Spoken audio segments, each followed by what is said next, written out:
Today we are making banana bread baked oatmeal. It's as good as it sounds, I promise. Perfect for breakfast or a super easy snack. Hi there, I'm Sam from Bites of Wellness. Come cook with me. The key to anything banana bread is, of course, bananas, and the ripeness of your banana is going to impact how sweet this recipe is. So try to use those nice spotty brown bananas for the best texture and sweetness.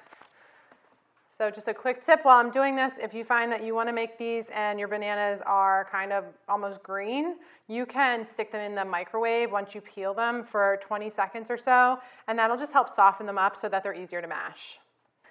All you need is a fork for mashing. Just going to mash these up nice and good. They should be super soft.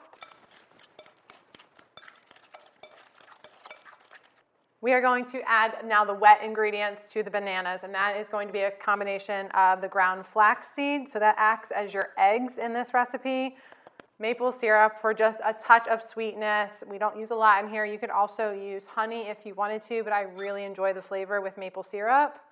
And then we are using dairy-free milk. So whatever you have on hand will work perfectly here. You could even use water if you needed to.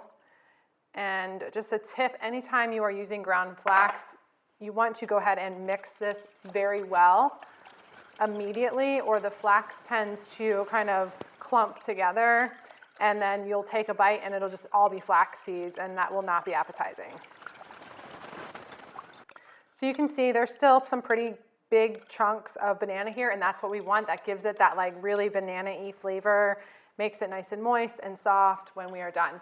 To this, we are just going to add the rest of our ingredients. It's super simple. We've got rolled oats here.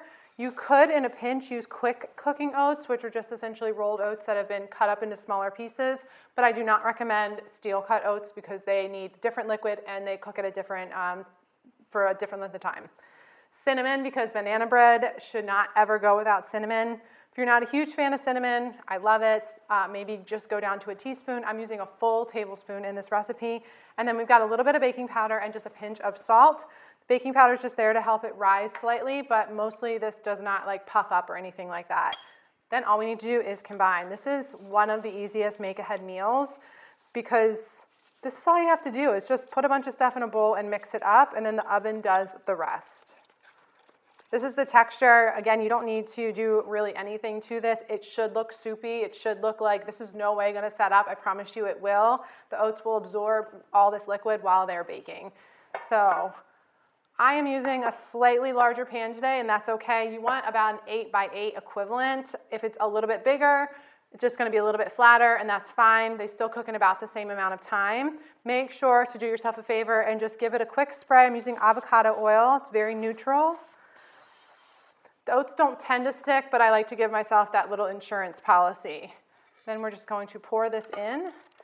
And one thing I did not mention is that if you really love like chocolate chips or chopped nuts, or maybe even like blueberries or raspberries or something with your banana bread, you could just add those right into the mixture before you pour it in, and it will not impact the recipe at all. You'll just have that slightly different flavor.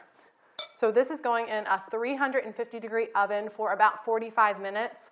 When it comes out, you have two options. Option one is you could serve it immediately. It's going to have that same texture as oatmeal that you cook on the stove. It's going to be very soft. It'll be hot and delicious and super cozy and comforting. Or you can do what I tend to like to do, which is allow it to cool. And then once it's cool, you can cut this into squares. That way you can just take it, it's literally grab and go. You could eat it as a snack with your hands. You don't even need, it's like turns into a really soft granola bar. So we are gonna put this in the oven. This is completely cooled now. You can see I can easily grab the handles, and we are going to cut this up into squares, which is my favorite way to serve this banana bread baked oats. So I like to just make as even sized squares as possible. So right out of the oven, again, it's super soft. Once it's cooled, it gets to this texture, and then as it cools more in the fridge, it's just gonna set up more and more. So this is great to make on Sundays so that you have a super simple breakfast ready to go all week, or an easy snack. I love this with coffee. So you can see this is just super simple to serve like this. Once it's cooled down a little bit, it's still warm, but it's not piping hot. Again, if you want that big comforting bowl of oatmeal kind of texture, serve it right out of the oven. In case you're wondering what my favorite way is to serve this banana bread baked oatmeal, it is with just a little bit of peanut butter slathered on top. You can be fancy and do the drizzle, or you can just slather it on like it's a piece of bread. I like to do the drizzle to be a little fancy. And now this is the perfect meal. We are finally at my favorite part of the show, which is a taste test. And you know I'm excited because it's banana bread. So, get a little.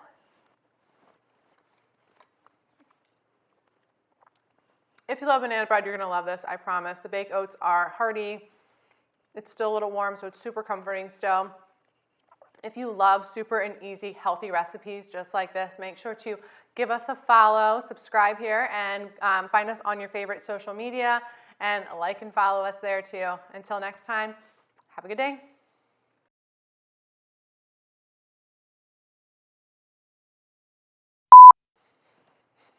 Sneaking bites.